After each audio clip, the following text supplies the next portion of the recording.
जय हिंद, वंदे मातरम। दोस्तों आज की वीडियो में हम क्लास 12 का ज्योग्राफी का जो आपका फर्स्ट बुक है फ्रेंड, मानव भूगोल के मूलभूत सिद्धांत, इस बुक के जो आपका चैप्टर 2 है विश्व जनसंख्या वितरण घनत्व एवं वृद्धि, इस चैप्टर के टॉप ऐसे 55 इंपॉर्टेंट एमसीक्यू क्वेश्चन करेंगे जो कि आपके क्लास 12 बोर्ड एग्जाम के लिए काफी ज्यादा वीवीआई होने वाले हैं। तो फ्रेंड्स वीडियो स्टार्ट करने से पहले आपसे मेरा एक ही रिक्वेस्ट है कि यदि आप क्लास 12 बोर्ड में अच्छे नंबर लाना चाहते हैं तो आप इस वीडियो को शुरू से लेकर लास्ट तक जरूर देखिएगा, क्योंकि फ्रेंड्स यदि आप इस वीडियो को शुरू से लेकर लास्ट तक देख लेते हैं तो आपका इस चैप्टर से एक भी एमसीक्यू क्वेश्चन छूटने की संभावना नहीं है। क्योंकि फ्रेंड्स आपका टर्म 1 का जो बोर्ड एग्जाम्स होगा उसमें 20 नंबर का जो फ्रेंड वो सिर्फ ऑब्जेक्टिव क्वेश्चन पूछा जाएगा और 10 नंबर जो है फ्रेंड वो एक लाइन वाला आपका आंसर पूछा जाएगा, यानी सिर्फ आपसे क्वेश्चन दे दिया जाएगा और आपको डायरेक्ट आंसर लिखना पड़ेगा। तो यदि आप इस वीडियो को शुरू से लेकर लास्ट देख लेते हैं तो आपका 30 नंबर में से एक भी क्वेश्चन इस चैप्टर से नहीं छूटेगा। तो चलिए आज की सुपर फास्ट वीडियो को शुरू करते हैं।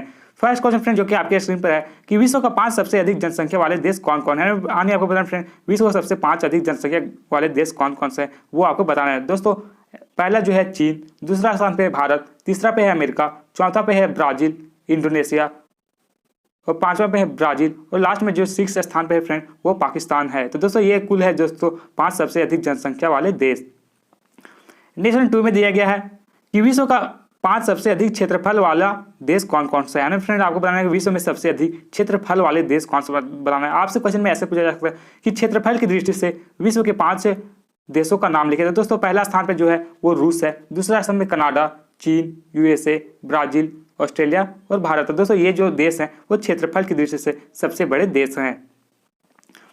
अगला क्वेश्चन 3 में दिया फ्रेंड कि विश्व का सबसे कम जनसंख्या वाला देश कौन है। फ्रेंड विश्व में सबसे कम जनसंख्या वाला देश कौन सा है तो वो आपको बताना। दोस्तों विश्व में सबसे कम जनसंख्या वाले देश की बात करें तो सबसे कम जो जनसंख्या फ्रेंड वो वेटिकन सिटी से है। फ्रेंड आपका टर्म 1 का जो बोर्ड एग्जाम होगा फ्रेंड्स उसमें आपको ऑप्शन दिया जाएगा, लेकिन दोस्तों यदि आप क्वेश्चन को अच्छी तरीके से पढ़ते रहिएगा तो आप आसानी से वहाँ पे टिक कर सकते हैं, इसलिए क्वेश्चन को आप लोगों को अच्छी तरीके से पढ़ना पड़ेगा। नेक्स्ट 4 में दिया गया कि विश्व का सबसे कम क्षेत्रफल वाला देश कौन है। विश्व में सबसे कम क्षेत्रफल वाला देश कौन सा है वो आपको बताना। दोस्तों विश्व में सबसे कम क्षेत्रफल वाले देश की बात करें तो सबसे कम जो क्षेत्रफल है वो वेटिकन सिटी का है। तो राइट आंसर हो जाएगा वेटिकन सिटी। नेक्स्ट 5 में दिया गया है कि विश्व का सबसे अधिक जनसंख्या घनत्व वाला देश कौन है। विश्व में सबसे अधिक जनसंख्या घनत्व वाला देश कौन सा है। तो दोस्तों विश्व में सबसे अधिक जनसंख्या घनत्व वाला देश की बात करें तो वो है मोनाको। दोस्तों मोनाको कहाँ पर स्थित है तो ये फ्रांस में स्थित है जो कि यूरोप महाद्वीप में स्थित है। तो काफी ज्यादा वीवीआई क्वेश्चन फ्रेंड आपके एग्जाम्स के लिए कि विश्व में सबसे अधिक जनसंख्या घनत्व वाला देश कौन सा है। तो आपको वहाँ पे 4 ऑप्शन दे दिया जाएगा, आपको कंफ्यूज नहीं करना है। नेक्स्ट 6 में दिया गया कि विश्व का सबसे कम जनसंख्या घनत्व वाला देश कौन कौन है। विश्व में सबसे कम जनसंख्या घनत्व वाला देश कौन है वो आपको बताना है। दोस्तों विश्व में सबसे कम जनसंख्या वाला देश की बात करें तो वो है ग्रीनलैंड। जी हाँ दोस्तों ग्रीनलैंड जो कि डेनमार्क में स्थित है। तो राइट आंसर जो फ्रेंड हो जाएगा ग्रीनलैंड। नेक्स्ट 7 में दिया गया फ्रेंड कि जनसंख्या परिवर्तन के 3 मुख्य घटक कौन कौन से हैं। फ्रेंड बताना कि ये जो जनसंख्या का जो परिवर्तन होता है इसके कौन कौन से मुख्य घटक है वो आपको बताना। दोस्तों आपसे क्वेश्चन पूछा जाएगा कि इनमें से कौन से जनसंख्या परिवर्तन के घटक है। आपको ऑप्शन दे दिया जाएगा जन्म दर, मृत्यु दर और प्रवास, और लास्ट में दिएगा इनमें से सभी। तो दोस्तों यहाँ पे जो राइट आंसर है वो है जन्म दर, मृत्यु दर और प्रवास। जी हाँ दोस्तों ये जो तीनों है वो जनसंख्या परिवर्तन के मुख्य घटक हैं। नेक्स्ट 8 में दिया गया है कि जनसंख्या वितरण या घनत्व को प्रभावित करने वाले सबसे महत्वपूर्ण कारक कौन से हैं। फ्रेंड आपको बताएं कि जनसंख्या वितरण या घनत्व को प्रभावित करने वाले सबसे महत्वपूर्ण कारक किससे कहा जाता है माना जाता है। तो सबसे महत्वपूर्ण जो कारक फ्रेंड वो जलवायु को माना जाता है। तो ऑप्शन यहाँ पे जो राइट आंसर फ्रेंड्स हो जाएगा जलवायु। नेक्स्ट 9 में दिया गया है कि दक्षिण पूर्व एशिया का सर्वाधिक बसाव क्षेत्र किस क्षेत्र में स्थित है। ये जो दक्षिण पूर्व एशिया है इसका सर्वाधिक बसाव कौन सा क्षेत्र में है वो आपको बताना। दोस्तों दक्षिण पूर्व एशिया का सर्वाधिक बसाव के क्षेत्र की बात करें तो राइट आंसर होगा नदी घाटियों के उच्च प्रदेश में। नदी घाटी के उच्च प्रदेश में सबसे अधिक बसाव है फ्रेंड्स। यहाँ पे जितने भी क्वेश्चन बताए जा रहे हैं ये सभी क्वेश्चन आपके एग्जाम के लिए काफी ज्यादा वीवीआई होने वाले हैं, तो प्लीज आप इन सभी क्वेश्चन को अच्छी तरीके से याद कर लीजिएगा। नेक्स्ट 10 में दिया गया कि दक्षिण एशिया का सर्वाधिक बसाव किस प्रदेश है। आपको बता रहे हैं कि ये दक्षिण एशिया है इसका सर्वाधिक बसाव किस प्रदेश में है तो बाढ़ के मैदानी प्रदेश में। नेक्स्ट 11 में दिया गया कि विश्व का कितना प्रतिशत आबादी पूर्वी एशिया के अंतर्गत निवास करती है। दोस्तों आपसे क्वेश्चन पूछ जाएगा विश्व का कितना प्रतिशत आबादी पूर्वी एशिया में निवास करती है, आपको 4 ऑप्शन दे दीजिएगा। तो दोस्तों राइट आंसर जो है वो जाएगा 25%। जी हाँ दोस्तों 25% आबादी जो है वो पूर्वी एशिया में निवास करती है।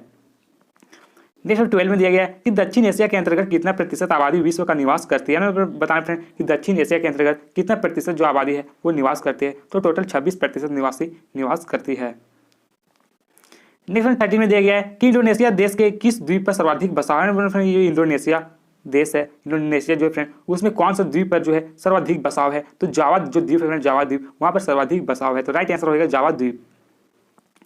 नेक्स्ट 40 में दिया गया है कि जनसंख्या संक्रमण सिद्धांत का सर्वप्रथम प्रतिपादन किसने किया था। ये जो जनसंख्या संक्रमण सिद्धांत है इसका सर्वप्रथम प्रतिपादन किसने किया था, तो 1929 में जे थॉमसन ने इसका प्रतिपादन किया था। तो राइट आंसर होगा जे थॉमसन। दोस्तों आपसे क्वेश्चन में ऐसे भी पूछा सकते हैं कि जनसंख्या संक्रमण सिद्धांत का प्रतिपादन जे थॉमसन के द्वारा कब किया गया था, तो 1929 ईस्वी राइट आंसर हो जाएगा। नेक्स्ट 15 में दिया गया कि जनसंख्या संक्रमण सिद्धांत को सर्वप्रथम किसने संशोधित किया। ये जो जनसंख्या संक्रमण सिद्धांत है इसको सर्वप्रथम किसने संशोधित किया था वो आपको बताना है। दोस्तों जनसंख्या संक्रमण सिद्धांत को जो है सबसे पहले प्रोटेस्टेंट ने संशोधित किया था। कब किया था, तो 1945 ईस्वी में। तो राइट आंसर होगा प्रोटेस्टेंट। नेक्स्ट 60 में दिया गया कि जनसंख्या संक्रमण सिद्धांत के किस अवस्था में जन्म दर और मृत्यु दर दोनों उच्च था।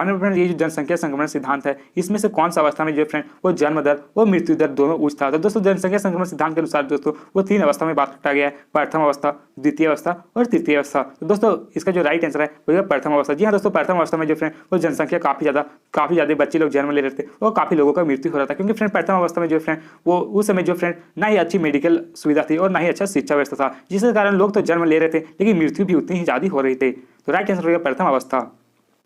नेक्स्ट 17 में दिया गया कि जनसंख्या संक्रमण सिद्धांत में जनसंख्या स्थिर हो जाती है। आगे बताना फ्रेंड कि जनसंख्या संक्रमण सिद्धांत में कौन सा अवस्था में जो है फ्रेंड वो जनसंख्या जो है वो स्थिर हो जाती है। तो तृतीय अवस्था में जो फ्रेंड वो जनसंख्या स्थिर हो जाती है, क्योंकि फ्रेंड अभी जो तृतीय अवस्था में जो फ्रेंड उस समय अभी जो फ्रेंड वो शिक्षा में काफ़ी ज़्यादा सुधार हो गया, हॉस्पिटल वगैरह में काफ़ी ज़्यादा बेहतरीन सुविधा मिलने लगा, जिसके कारण फ्रेंड यहाँ पे जो जनसंख्या संक्रमण सिद्धांत के अनुसार जो है वो जन्म दर और मृत्यु दर दोनों स्थिर हो गया है।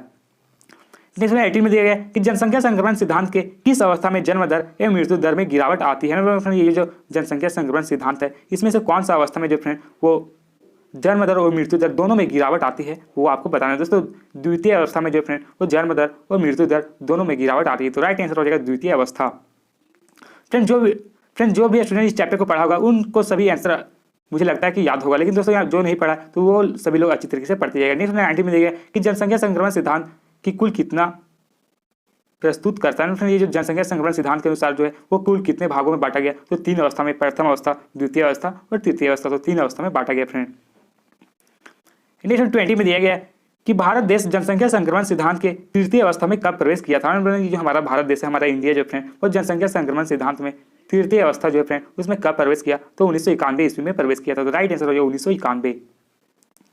नेक्स्ट 19 में दिया गया कि विश्व में 100% शहरी जनसंख्या वाला देश कौन सा है।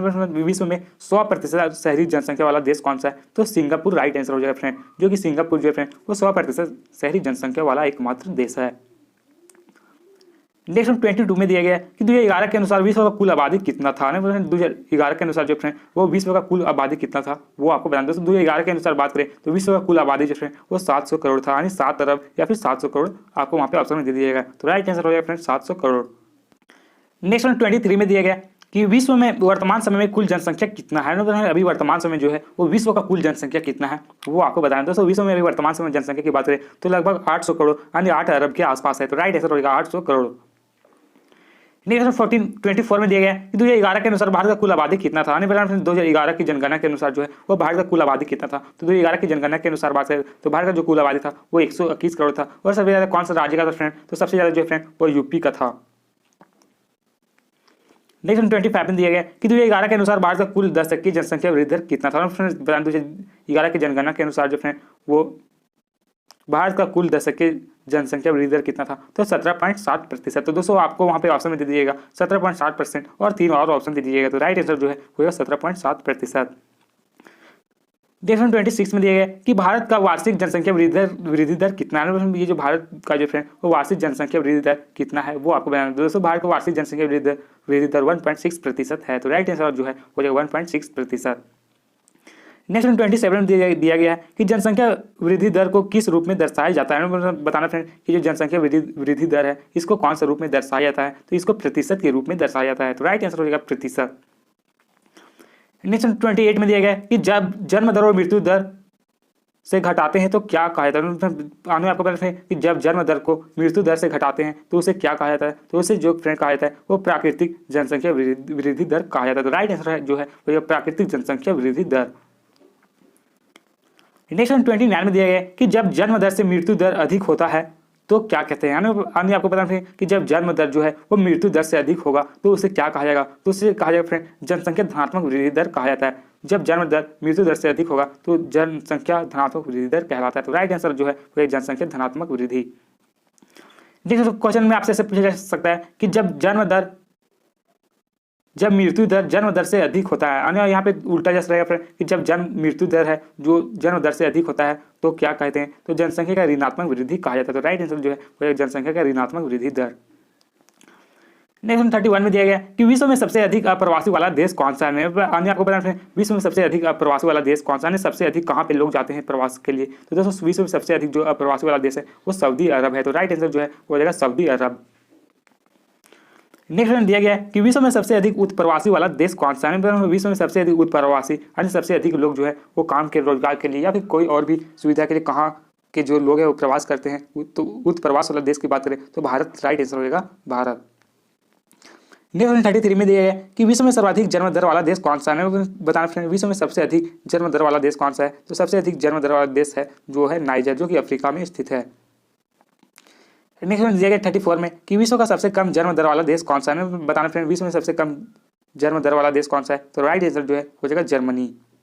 फ्रेंड जिन भाई और बहनों ने चैनल को सब्सक्राइब कर लिया उन लोगों को तहे दिल से धन्यवाद, क्योंकि फ्रेंड क्वेश्चन को टाइपिंग करने में काफी ज्यादा मेहनत लगता है, इसलिए आप लोग चैनल को सब्सक्राइब कर लिए, क्योंकि फ्रेंड मैं आप लोगों के लिए आगे हेल्प करते रहूंगा।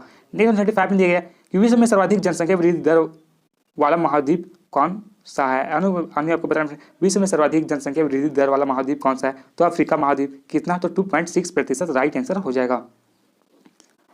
नेक्स्ट 36 में दिया गया कि विश्व में सबसे कम जनसंख्या वृद्धि दर वाला महाद्वीप कौन सा है। आपको बताना है विश्व में सबसे कम जनसंख्या वृद्धि दर वाला महाद्वीप कौन सा है। तो सबसे कम जनसंख्या वृद्धि दर वाला महाद्वीप की बात करें तो राइट आंसर जो है वो हो जाएगा यूरोप महाद्वीप। कितना प्रतिशत है फ्रेंड, तो 0.1%। नेक्स्ट 37 में दिया गया कि एशिया में बहुत अधिक स्थानों पर कम लोग एवं कम स्थानों पर अधिक लोग निवास करते हैं, यह कथन किसका है। आपको बताना फ्रेंड कि एशिया में जो फ्रेंड वो बहुत स्थानों पर कम लोग एवं कम स्थानों पर अधिक लोग निवास करते हैं, ये कथन किसका है। तो ये जो कथन फ्रेंड वो जॉर्ज बी क्रेसी का है। तो राइट आंसर हो गया जॉर्ज बी क्रेसी। नेक्स्ट 38 में दिया फ्रेंड कि विश्व में क्षेत्रफल तथा जनसंख्या के अनुसार सबसे बड़ा महाद्वीप कौन सा। काफी आसान क्वेश्चन फ्रेंड कि विश्व में क्षेत्रफल की दृष्टि से और जनसंख्या के अनुसार सबसे बड़ा महाद्वीप कौन सा है। तो एशिया महाद्वीप, यानी एशिया महाद्वीप राइट आंसर हो जाएगा। नेक्स्ट 39 में दिया गया कि विश्व में जनसंख्या के अनुसार सबसे छोटा महाद्वीप कौन सा है। आपको बताना फ्रेंड विश्व में जनसंख्या के अनुसार जो है वो सबसे छोटा महाद्वीप कौन सा है। तो सबसे कम जनसंख्या वाला जो महाद्वीप है वो अंटार्कटिका है। तो राइट आंसर हो जाएगा अंटार्कटिका। अगला क्वेश्चन 40 में दिया गया कि विश्व में क्षेत्रफल के अनुसार सबसे छोटा महाद्वीप कौन सा है। बताना फ्रेंड विश्व में जो है क्षेत्रफल के अनुसार जो है वो सबसे छोटा महाद्वीप कौन सा है। तो सबसे छोटा महाद्वीप जो फ्रेंड वो है ऑस्ट्रेलिया। तो राइट आंसर हो जाएगा ऑस्ट्रेलिया। अगला क्वेश्चन 41 में दिया गया कि विश्व में सर्वाधिक जनसंख्या का बसाव क्षेत्र कौन सा है। बताना फिर विश्व में जो सर्वाधिक जनसंख्या जो रहते हैं वो कौन से क्षेत्र में रहते हैं। तो मैदानी प्रदेश में सबसे ज्यादा जनसंख्या निवास करती है। तो राइट आंसर हो जाएगा मैदानी प्रदेश। नेक्स्ट 42 में दिया गया कि विश्व का औसत जनसंख्या घनत्व कितना है। काफी अभी भी आई क्वेश्चन फ्रेंड आपके एग्जाम के लिए कि विश्व का जो औसत जनसंख्या घनत्व है वो कितना है। तो 51 व्यक्ति प्रति वर्ग किलोमीटर, कभी कभी 53 रहता है फ्रेंड। तो आपको 53 या 51 में जो भी रहेगा ऑप्शन में उसको आप उसको सही आंसर कर देना। विश्व का औसत जनसंख्या घनत्व कितना है, तो 51 व्यक्ति प्रति वर्ग किलोमीटर। नेक्स्ट 43 में दिया है कि 2011 के अनुसार विश्व का कुल आबादी कितना था। काफी ज्यादा आसान क्वेश्चन है कि 2011 के अनुसार जो है वो विश्व का कुल आबादी कितना था। तो 2011 की जनगणना के अनुसार विश्व का कुल आबादी जो है वो 700 करोड़ के आसपास था। तो राइट आंसर होगा 700 करोड़ या फिर 7 अरब। नेक्स्ट 44 में दिया गया कि विश्व के 10 सर्वाधिक आबादी देशों में विश्व की लगभग कितने प्रतिशत जनसंख्या निवास करती है। विश्व के सर्वाधिक 10 सर्वाधिक आबादी वाले देश में जो है विश्व की लगभग कितना प्रतिशत जनसंख्या जो है वो निवास करती है। तो 60% राइट आंसर हो जाएगा। नेक्स्ट 45 में दिया गया है काफी इंपॉर्टेंट फुल क्वेश्चन फ्रेंड आपके एग्जाम के लिए कि विश्व किस प्रकार की मिट्टी वाले देशों में, यहाँ पे थोड़ा सा मिस प्रिंटिंग हो गया फ्रेंड, किस प्रकार के मिट्टी वाले क्षेत्रों में अधिक जनसंख्या निवास करती है। तो जलोढ़ मिट्टी या फिर दोमट मिट्टी वाले क्षेत्रों में जो फ्रेंड वो जनसंख्या सबसे अधिक निवास करती है। तो राइट आंसर होगा जलोढ़ मृदा या फिर दोमट मिट्टी। नेक्स्ट 46 में दिया गया कि अफ्रीका महाद्वीप में सबसे अधिक जनसंख्या वाला देश कौन सा है। आपको बताना फ्रेंड कि जो अफ्रीका महाद्वीप है इसमें सबसे अधिक जनसंख्या वाला देश कौन सा है। तो दोस्तों सबसे अधिक जनसंख्या वाला देश जो है वो नाइजर है। तो राइट आंसर होगा नाइजर। नेक्स्ट 47 में दिया गया कि विश्व में सबसे अधिक जनसंख्या किस जलवायु प्रदेश में निवास करती है। बताना फ्रेंड कि विश्व में जो फ्रेंड वो सबसे अधिक जनसंख्या जो है वो कौन सा जलवायु वाले प्रदेश में निवास करती है, कौन सा जलवायु में रहना लोग पसंद करते हैं। तो शीतोष्ण जलवायु प्रदेश में जो फ्रेंड वो रहना लोग पसंद करते हैं। तो राइट आंसर होगा शीतोष्ण जलवायु प्रदेश। नेक्स्ट 48 में देखते हैं कि जनसंख्या संक्रमण सिद्धांत के किस अवस्था में जनसंख्या विस्फोट हुई। यानी आपको बताना चाहिए कि जनसंख्या संक्रमण सिद्धांत में जो फ्रेंड वो कौन सा अवस्था में जो फ्रेंड वो जनसंख्या विस्फोट हुआ था, जनसंख्या काफी तेजी से बढ़ने लगा था। तो द्वितीय अवस्था राइट आंसर हो जाएगा, द्वितीय अवस्था। नेक्स्ट 49 में दिया गया कि ईसा की पहली शताब्दी में विश्व की जनसंख्या कितनी थी। यानी ये जो ईसा की पहली शताब्दी में जो फ्रेंड वो विश्व की जनसंख्या कुल कितनी थी, तो 30 करोड़ से कम थी फ्रेंड। राइट आंसर जो है वो है 30 करोड़ से कम। नेक्स्ट दिया गया 50 में कि यूएन यानी जो संयुक्त राष्ट्र के अनुसार 2025 तक विश्व का कुल आबादी कितना अनुमानित किया गया है। बताना फ्रेंड ये जो यूएन है संयुक्त राष्ट्र है इसके अनुसार जो है 2025 तक विश्व का कुल आबादी कितना अनुमानित किया गया, कितना अनुमान किया गया, तो लगभग 800 करोड़ या फिर 8 अरब राइट आंसर हो जाएगा। नेक्स्ट दिया गया फ्रेंड कि 2011 के अनुसार झारखंड की कुल जनसंख्या कितनी थी। यानी बताना फ्रेंड 2011 के अनुसार जो है 2011 की जनगणना में हुआ था फ्रेंड, उसके अनुसार भारत का कुल जनसंख्या कितना था, तो 3.29 करोड़ राइट आंसर हो जाएगा, 3.29 करोड़ जो कि झारखंड की जनसंख्या थी। नेक्स्ट 52 में दिया गया कि भारत वर्तमान समय में जननांकीय संक्रमण के किस अवस्था में आता है ना। बताना फ्रेंड ये जो भारत जो है वही वर्तमान समय जननांकीय संक्रमण के कौन सा अवस्था में आता है, तो द्वितीय अवस्था में शामिल है दोस्तों भारत। तो राइट आंसर हो जाएगा द्वितीय अवस्था। नेक्स्ट 53 में दिया गया कि विश्व में औद्योगिक क्रांति की शुरुआत कब हुई। यानी आपको बताना ये जो विश्व में जो है वो औद्योगिक क्रांति की शुरुआत कब हुई। काफी ज्यादा बीबीआई क्वेश्चन आपके एग्जाम के लिए कि विश्व में जो औद्योगिक क्रांति की शुरुआत कब हुई, तो 1750 राइट आंसर हो जाएगा। नेक्स्ट दिया गया 54 में कि विश्व में औद्योगिक क्रांति के समय कुल कितना आबादी था। आपको बताना विश्व में जो औद्योगिक क्रांति हुआ था उस समय विश्व का कुल कितना आबादी था, तो 55 करोड़ राइट आंसर हो जाएगा। तो फ्रेंड्स आज की वीडियो बस इतना ही दोस्तों। यदि आप क्लास 12 बोर्ड में अच्छे नंबर लाना चाहते हैं तो आपको ज़्यादा कुछ भी नहीं करना फ्रेंड। करना क्या कि फ्रेंड कि आपका टर्म 1 का जो सिलेबस है फ्रेंड, जो जैक के द्वारा सिलेबस दिया गया उसके अनुसार से आपको पढ़ना है, और हर एक चैप्टर का जो इंपॉर्टेंट एमसीक्यू क्वेश्चन होता है वो आपको करते जाना है, जो कि इस चैनल के प्लेलिस्ट में करवा दिया गया। यदि आपने सभी चैप्टर के इंपॉर्टेंट एमसीक्यू क्वेश्चन नहीं देखे तो आप इस चैनल के प्लेलिस्ट में जाकर वीडियो देख सकते हैं, और हर एक चैप्टर के इंपॉर्टेंट एमसीक्यू जाने के लिए आप अपने सुंदर से हाथों से सुंदर से चैनल को सब्सक्राइब करके बेल आइकन बटन पर प्रेस कर ले, क्योंकि फ्रेंड्स मैं आप लोगों के लिए हर एक चैप्टर का इंपॉर्टेंट एमसीक्यू क्वेश्चन लाते रहूंगा।